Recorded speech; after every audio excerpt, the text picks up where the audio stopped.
Have your legs ever started shaking during the final repetitions of a squat, even though you were still pushing as hard as possible?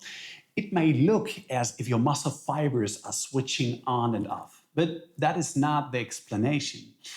Each active motor neuron sends a rapid series of signals to the muscle fibers in its motor unit. So the resulting twitches overlap and merge into what physiologists call a largely fused tetanic contraction, essentially sustained force rather than repeated on and off movements. At the same time, the forces produced by many motor units overlap, helping to smooth the force produced by the whole muscle. Even so, muscle force is never perfectly steady, so shared neural input and motor unit firing patterns fluctuate, causing small variations in force. So early in the cell, these fluctuations are usually small enough for the movement to remain relatively smooth.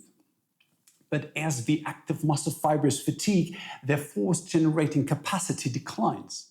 And to compensate, your nervous system increases neural drive and recruits additional motor units when available and alters their discharge rates. The exact response then depends on the muscle and the task.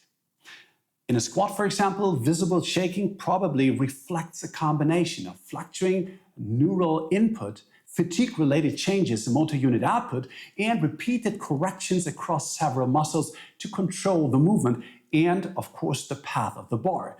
So together, these fluctuations can make force and movement less steady. So that means your legs shake and the bar begins to wobble, and this can be a visible manifestation of a fatigue-related loss of movement steadiness. It does not mean your muscle fibers are simply switching on and off. And it is definitely not proof that this set is uniquely anabolic.